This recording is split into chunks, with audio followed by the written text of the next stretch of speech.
Pada part ke-171 diambil dari light novel bab 389 sampai dengan 390 kekuatan penuh jin Rankandel.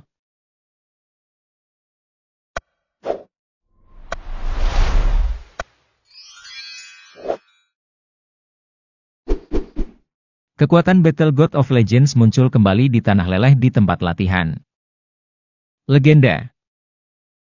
Mereka adalah makhluk terkuat di dunia, yang telah menantang para dewa sebagai penakluk dunia 5.000 tahun lalu.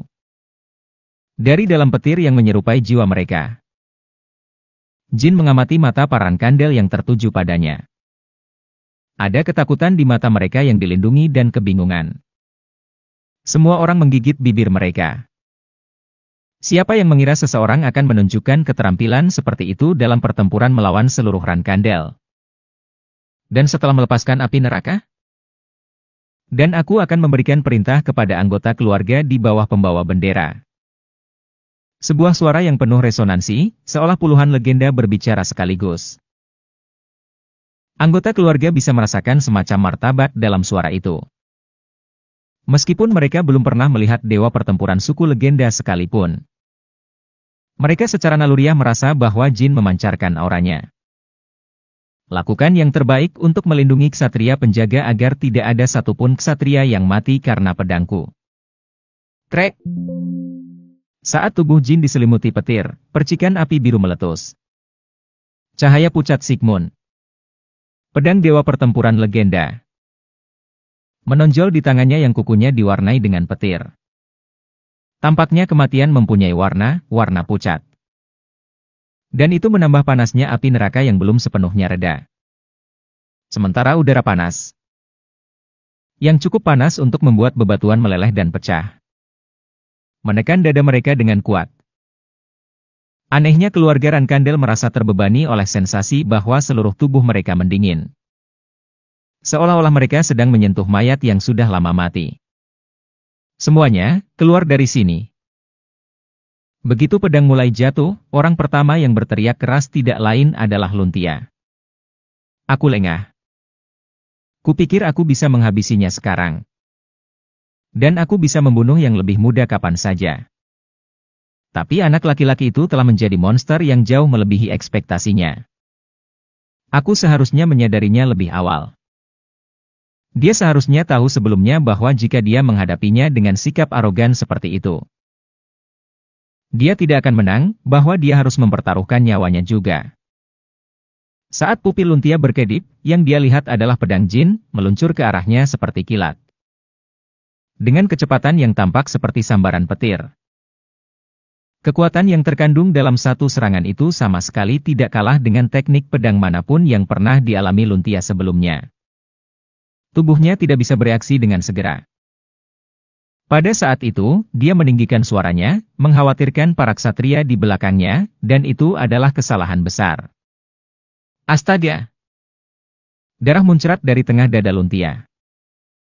Jika dia tidak mundur, tubuhnya mungkin terbelah dua. Beruntung tidak ada luka pada organ vitalnya. Namun, luka yang tidak bisa dianggap ringan sama sekali. Sekali lagi mengguncang konsentrasi Luntia. Sebelum dia bisa mengatur kembali postur tubuhnya, sambaran petir Sigmund sedang menuju ke arahnya. Seluruh tubuhnya diliputi rasa sakit yang tak tertahankan. Seolah-olah dia terbakar. Tubuh kuat yang bahkan melampaui Luna. Berapa banyak rasa sakit yang harus dia tanggung untuk mengembangkan tubuh seperti itu? Setelah Luna mengumumkan bahwa dia berhenti menjadi patriark, Luntia sempat menganggap ekspektasi banyak orang sebagai alternatif yang memungkinkan. Alasan Luna kesulitan menghadapi Luntia adalah karena ia pernah melihat Luntia menghancurkan dirinya untuk memiliki tubuh yang kuat. Begitulah cara dia mendapatkan tubuhnya. Tubuh yang diperoleh dengan mengikuti jawaban malang. Bahwa hidup hanya kebosanan dan kesakitan, tanpa kesenangan, pikiran, atau tindakan sedikit pun. Tubuh kaku itu hancur. Daging terkoyak, tulang patah, dan darah pecah. Rasa sakit luar biasa yang menusuk lukanya membuatnya terengah-engah. Brengsek! Luntia mengertakkan gigi dan mengutuk. Karena kabut tebal akibat petir yang menutupi lapangan latihan. Tidak mudah untuk menemukan posisi tepat Jin. Kilatan tajam yang menembus matanya menambah rasa akan datangnya kegelapan. Namun, pada saat itu, yang dipikirkan Luntia bukanlah keinginan untuk melarikan diri dari tempat ini tanpa terluka atau keinginan untuk bertahan hidup. Kalau terus begini, para ksatria akan mati. Ada ibunya, para pembawa bendera, anggota kunci dari Dewan Tetua, dan ksatria eksekusi. Betapapun hebatnya kekuatan Jin, melampaui mereka semua adalah sesuatu yang di luar imajinasi. Namun, bertarung dan melindungi jelas merupakan hal yang berbeda. Bisakah individu kuat lainnya melindungi para ksatria yang menghadapi kematian dalam badai petir ini? Dia tidak yakin. Yang terpenting, tidak ada seorang pun yang melindungi para ksatria yang bergegas menghentikan api neraka terlebih dahulu. Karena dia sendiri yang melawan Jin. Di atas segalanya, ibu bukanlah seseorang yang melindungi para ksatria. Luntia menggigit bibirnya. Rosa masih duduk di kursinya, tidak melakukan apapun. Alasan dia begitu yakin bukan karena dia tidak menyukai Rosa. Itu adalah persepsinya bahwa Rosa Rankandel, ibunya, adalah seseorang yang tidak mau repot-repot menyelamatkan para ksatria penjaga yang tersapu seperti barang-barang yang dibuang oleh teknik pedang pembawa bendera ke-12. Orang-orang seperti itu dianggap tidak berharga di Rankandel. Atau mungkin dia mencoba untuk hanya menyisakan ksatria yang lebih kuat di Taman Pedang setelah kejadian ini. Begitulah cara Luntia memandang Rosa. Dan yang lain melihat Rosa dengan cara yang sama. Tetap saja, dia bisa menjadi orang yang peduli pada orang lain. Tidak ada teriakan seperti sebelumnya saat api neraka dilepaskan. Namun, Luntia dan yang lainnya sangat sadar. Betapa banyak penderitaan yang dialami para ksatria penjaga. Yang dilalap api dan petir, belum lagi jeritannya. Aura cerah baru menyelimuti Charles. Luntia telah membuat keputusan tentang bagaimana mengakhiri pertarungan ini. Kamu telah menunjukkan teknik pedang yang hebat, adikku. Jadi, aku harus menanggapinya dengan teknik pedang yang sesuai. Di mata Luntia, penuh dengan niat membunuh dan tekad, sesuatu yang baru tercermin. Rasa tanggung jawab baru sebagai pembawa bendera yang sudah lama ia lupakan. Teknik rahasia ketiga Rankandel. Gerhana cincin emas. Catatan, karakter ini mewakili gerhana matahari di mana bulan menutupi sebagian matahari, hanya menyisakan cincin cahaya di sekitar tepinya, oleh karena itu kemampuan ini diterjemahkan sebagai gerhana cincin emas. Ketika Luntia mengulurkan Charles, sebuah lingkaran, tidak lebih besar dari telur, muncul di ruang yang dipenuhi petir. Lingkaran itu memancarkan cahaya aneh, seolah tidak memungkinkan adanya gangguan. Bang! Jin mencoba menyerang lingkaran itu dengan Sigmund, tapi lingkaran itu memantul. Tidak disangka Sigmund, yang telah diperkuat oleh pedang pemerintahan Raja Legenda, akan memantul seperti itu. Apalagi gerhana cincin emas semakin berkembang dan memperluas wilayahnya. Meski memiliki kekuatan yang cukup untuk menangkis serangan Sigmund, anehnya Jin tidak merasa terancam oleh gerhana matahari cincin. Langkah terakhir. Atau mungkin teknik rahasia. Bagaimanapun, itu adalah teknik pedang yang tidak biasa. Pedang tanpa niat membunuh. Tak lama kemudian, Jin menyadari bahwa tujuan dari pedang ini bukanlah untuk membunuh. Teknik rahasia ketiga, gerhana cincin emas, adalah satu-satunya teknik pedang Rankandel yang dimaksudkan untuk melindungi orang lain. Energi kuat pedang yang membentuk lingkaran bertindak sebagai semacam perisai. Tidak sulit bagi Jin untuk mencapai kesimpulan. Jika aku bisa mematahkannya, semuanya sudah berakhir. Darah dewa pertempuran dan kilat melonjak di dalam hati cahaya. Jika itu tidak hancur dengan satu pukulan, dia akan melancarkan serangan yang lebih kuat. Jin tidak berniat mengakhirinya dengan menahan diri hari ini. Dia tidak bermaksud hanya menggunakan kekuatan yang diperlukan untuk menghindari pembunuhan lawannya. Dia bertekad untuk menghabisinya dengan segala cara yang mungkin. Lagi pula, itu adalah pedang yang bahkan mampu melawan salah satu dari 10 ksatria agung, pedang hebat Silderai. Sekokoh gerhana cincin emas Luntia. Ia tidak bisa terus menghalangi Sigmund tanpa batas waktu. Bang! Saat Jin mengayunkan Sigmund lagi, hasil yang sama terjadi. Bilahnya dibelokkan oleh cincin gerhana cincin emas yang meluas. Namun, di tengah aura yang berkibar dan kilat, Jin mengamati sesuatu dengan cermat.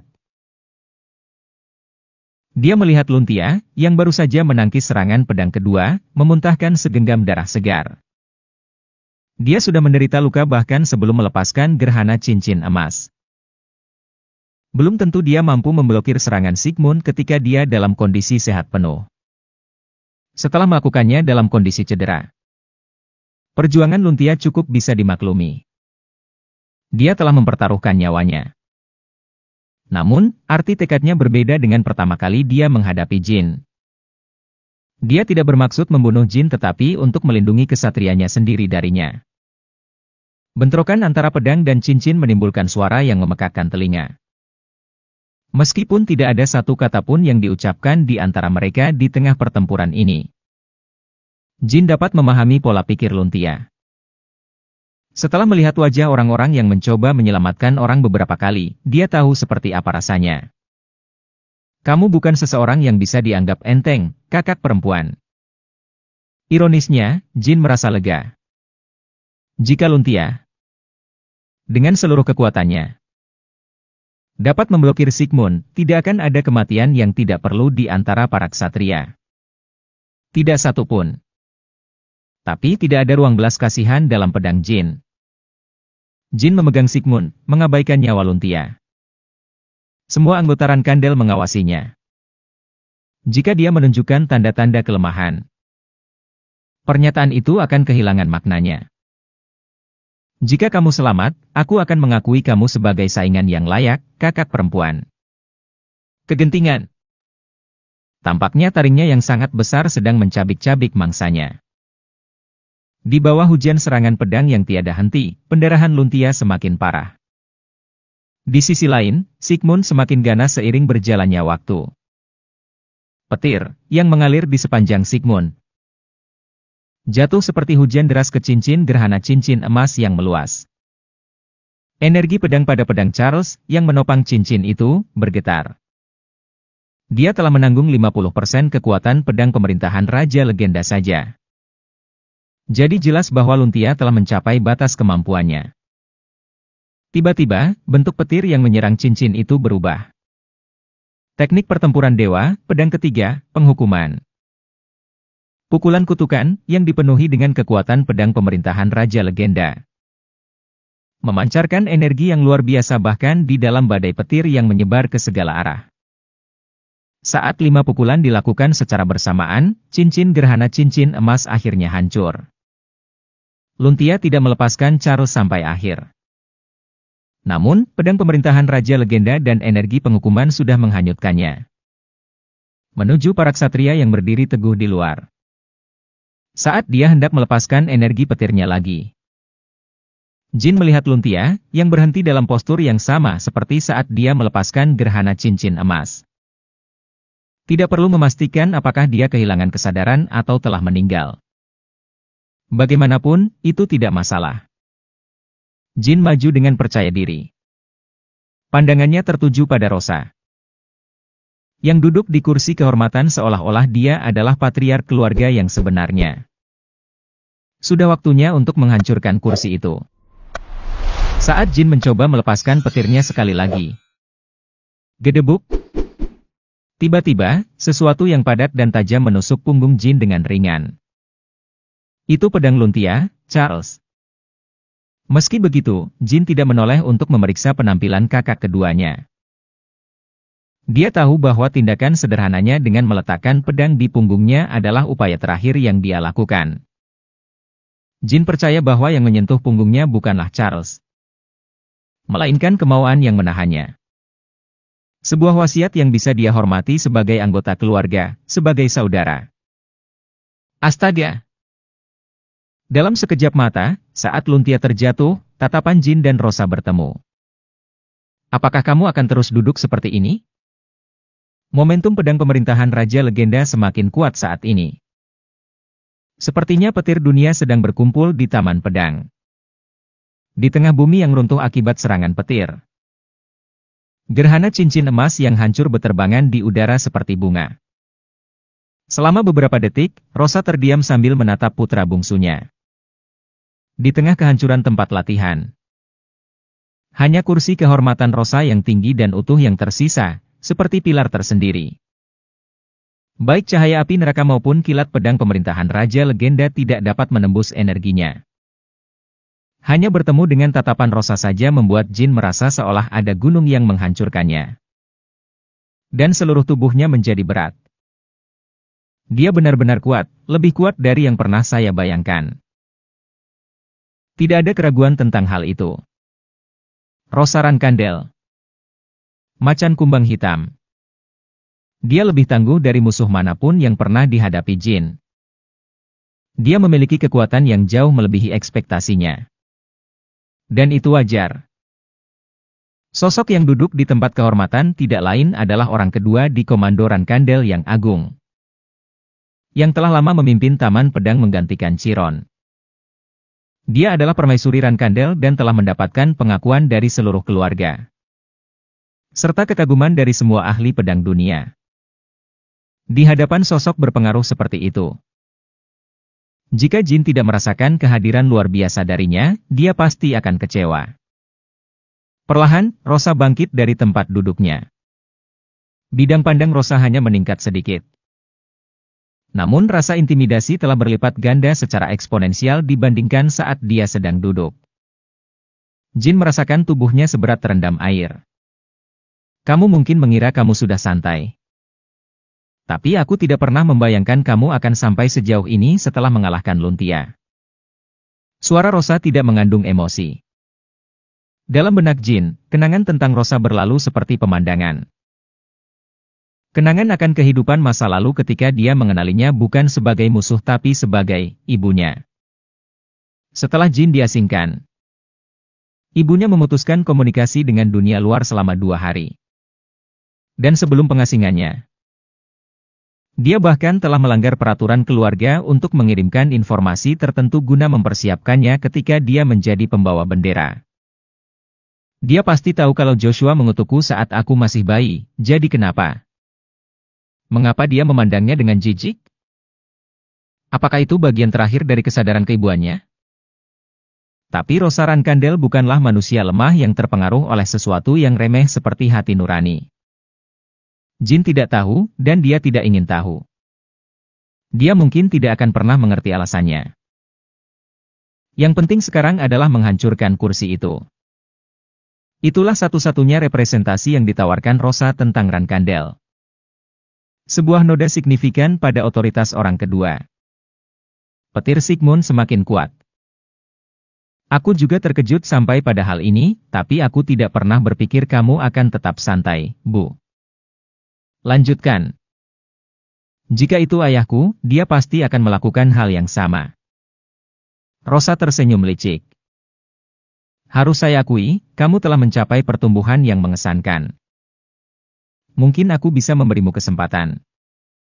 Sebuah kesempatan. Semua orang di keluarga telah melihat kekuatanku. Itu berarti Rankandel melihat potensi saya untuk menjadi penerus masa depan. Saat pedang Rosa dicabut dari sarungnya, pedang itu mengeluarkan suara mendesis yang tajam. Dalam situasi ini, apakah menurutmu pembawa bendera kedua bisa menjadi patriark? Jadi, apakah kamu ingin aku mendukungmu? Bukannya pembawa bendera kedua? Tidak. Saya tidak membutuhkan bantuan Anda untuk naik tahta. Jin menjawab.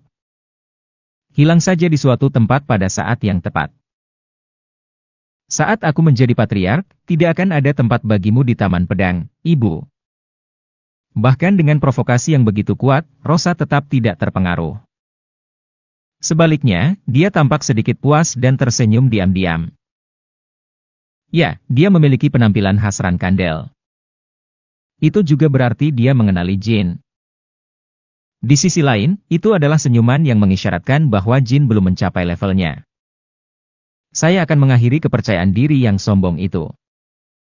Rasa pahit darah memenuhi mulutnya saat Jin mengatupkan giginya. Menggunakan api neraka dan kemudian pedang pemerintahan Raja Legenda membawa risiko serangan balasan. Rosa menyadarinya, jadi dia tetap tenang. Terlebih lagi, dia percaya bahwa kejadian sejauh ini saja sudah merupakan kemenangan Jin. Seperti yang Jin katakan. Karena dia telah menunjukkan kekuatan seperti itu di depan semua orang. Sekarang akan ada variabel penting dan pasti dalam struktur suksesi keluarga. Mungkin keluarga akan terjerumus ke dalam kekacauan yang tidak terkendali. Rosa telah meramalkan hari ini sejak Jin kembali. Sejak Chiron memaafkannya, atau mungkin bahkan sebelumnya. Kamu telah memenangkan permainan, jadi kamu bisa berhenti sekarang. Tapi keserakahanmu tidak mengenal batas. Rosa mengangkat pedangnya dan berbicara. Datanglah padaku, anakku. Pedang favoritnya, Frenzy, bersinar dengan cahaya yang menyilaukan. Sebilah pedang bersinar bagaikan suar di tengah teriknya badai petir. Saat energi Rosa meningkat, bongkahan tanah naik ke udara seperti gelembung dan hancur. Akhirnya Jin mulai bergerak perlahan. Dan saat dia mengambil langkah pertamanya, mereka yang berkumpul di sana merasakan firasat buruk yang membebani bahu mereka. Itu karena gempa bumi yang tiba-tiba telah terjadi. Dan seluruh taman pedang mulai sedikit bergoyang mengikuti langkah Jin dalam suara guntur yang hebat. Di tengah suara guntur yang hebat, muncul getaran yang kuat, semakin terasa. Gempa bumi merupakan pertanda perubahan yang dibawa oleh pedang pemerintahan Raja Legenda. Itu adalah lagu pertempuran yang hanya bisa dinyanyikan oleh mereka yang mewarisi kekuatan Sigmund. Pedang Legenda.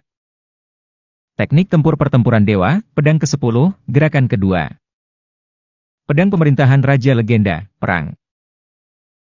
Terbuka, suara gemuruh menandakan bahwa seseorang telah mencapai puncak di antara Raja Cahaya. Itu hanyalah isyarat untuk meningkatkan semangat sebelum pertempuran. Bentuk kedua dari gerakan dewa pertempuran, perang, menunjukkan keinginan serius untuk memusnahkan musuh. Pupil mata Rosa membesar. Sekali lagi, bahkan lebih kuat. Itu adalah fenomena yang bahkan Rosa pun takjub melihatnya, menyaksikan sambaran petir raksasa. Kamu masih memiliki kekuatan seperti ini. Kata yang pertama kali dipikirkan Rosa tidak bisa dimengerti. Hidup sebagai prajurit selama beberapa dekade. Dia belum pernah menyaksikan hal seperti ini. Melepaskan kekuatan yang luar biasa. Jauh lebih unggul dari apapun yang pernah ditunjukkan Jin sebelumnya. Bahkan ketika dia bisa mendapat serangan balasan. Tapi Jin, putra bungsunya, adalah manusia. Sebagai manusia, dia tidak bisa lepas dari konsekuensi menentang tatanan dunia. Rosa segera memahami apa yang Jin pertaruhkan pada kekuatan ini. Apa yang Jin pertaruhkan untuk melepaskan kekuatan ini adalah nyawanya sendiri. Apakah pantas mempertaruhkan hidupmu hanya untuk menghancurkan simbol ini, kursi yang aku tempati ini? Setelah mendapatkan begitu banyak, bahkan tanpa merusak kursi Rosa. Hari ini, Jin telah memperoleh banyak hal. Bahkan jika dia terjatuh sekarang, saat bangun, dia akan melihat banyak pendekar pedang yang menawarkan kesetiaan mereka padanya. Tapi mempertaruhkan nyawanya untuk ini, apa-apaan ini? Rosa, yang mengejek Jin beberapa saat yang lalu, menggertakkan giginya karena marah. Penilaian yang dia buat sambil tersenyum. Menyadari bahwa Jin tahu betapa sebenarnya Rankandel itu. Dia menyadari penilaiannya salah dan sombong. Ini Rankandel, ibu. Ibarat orang yang selalu haus akan pertempuran, yang tak pernah mundur saat pertarungan dimulai. Bahkan membuat musuh yang jelas-jelas lebih kuat menjadi ragu terhadap semangat juangnya. Menciptakan fenomena yang menyangkal bahwa pertarungan telah berakhir bahkan ketika lawan mengira itu sudah berakhir. Itulah yang dipikirkan Jin dan mereka yang percaya pada Rankandel kuno tentang Rankandel. Tiba-tiba, seolah jutaan burung yang bermigrasi terbang, awan gelap menutupi langit. Di bawah awan yang tidak menyenangkan itu, satu-satunya yang tidak terluka hanyalah para legenda dan mereka yang memerintah mereka. Keren. Petir yang luar biasa menghujani seperti badai listrik yang tidak masuk akal. Guntur yang tak terhitung jumlahnya menghantam tanah tanpa peringatan. Banjir petir melanda Taman Pedang. Di seluruh Taman Pedang, pembawa bendera dan tetua melancarkan gerakan terakhir mereka. Mereka berjuang dengan rasa putus asa di wajah mereka. Memberikan segalanya seolah-olah hidup mereka bergantung padanya. Namun, bahkan beberapa lusin gerakan akhir yang dikerahkan secara bersamaan tampak sangat kecil dibandingkan dengan ribuan, bahkan puluhan ribu, sambaran petir yang berjatuhan. Bisakah ini disebut teknik pedang? Tampaknya lebih seperti sebuah otoritas. Para pendekar pedang yang bertahan melawan petir merasa seolah-olah mereka terjebak dalam mimpi buruk yang panjang dan gelap. Mereka tidak percaya bahwa mimpi buruk yang mengerikan ini diprakarsai oleh pembawa bendera ke-12. Rosa, yang tetap tenang hingga saat ini, juga merasa terbebani oleh kekuatan yang dia rasakan. Dengan setiap ayunan pedangnya, guntur itu dimusnahkan. Tetapi awan terus mengeluarkan petir yang lebih dahsyat. Di tengah kekacauan ini, Jin maju dengan tenang. Dia maju dengan percaya diri, seolah-olah dia adalah seorang raja yang merebut kembali wilayahnya, langsung menuju Rosa. Suara resonansi Sigmund bergema dengan kuat. Pedang Jin diarahkan ke tenggorokan Rosa. Postur ibunya yang mengesankan. Duduk tinggi dan perkasa, anehnya tampak pahit saat dia mengacungkan frenzy. Sekaranglah waktunya menghiasi akhir pernyataan. Retakan! Saat Jin membesarkan Sigmund, rasanya hampir tidak bisa dipercaya. Petir berhenti. Guntur, yang menderu seolah mengumumkan akhir, menghilang tiba-tiba. Namun petir itu belum hilang. Itu hanya menyatu menuju pedang Sigmund dengan kecepatan tinggi. Begitu banyak kekuatan yang dengan mudah menyatu ke dalam satu pedang itu. Semua orang menyaksikan sesuatu yang belum pernah mereka lihat sebelumnya. Semua orang tahu apa yang akan terjadi selanjutnya. Pedang itu, yang telah menelan segalanya, akan jatuh ke arah Rosa. Jarak antara mereka saat saling berhadapan pendek. Jin menusukkan pedangnya langsung ke tengah tubuhnya. Rosa tidak mungkin menghindari pedang itu. Sebagai orang kedua di Komando Rankandel, satu-satunya pilihannya adalah menghadapinya secara langsung. Saat Sigmund bentrok dengan frenzy, pembuluh darah di mata Rosa pecah. Matanya yang sempat melebar sesaat, menyempit dan melebar lagi, menyebabkan kejang. Meski hanya ada satu air mata darah, ini pertama kalinya seseorang melihat Rosa menangis. Kursi yang dia duduki runtuh seolah-olah itu hanyalah mainan di tangan raksasa. Aku, Jin Rankandel, pembawa bendera ke-12, menyatakan. Sebelum kehilangan kesadaran, Jin berhasil menyimpulkan perkataannya. Aku akan menjadi patriark. Saat Jin pingsan, Rosa memuntahkan seteguk darah. Para pendekar pedang mau tidak mau merasakan rasa kecewa yang aneh saat mereka menatap wajah pucat Rosa dan Jin yang tidak sadarkan diri, seolah kenyataan sedang runtuh.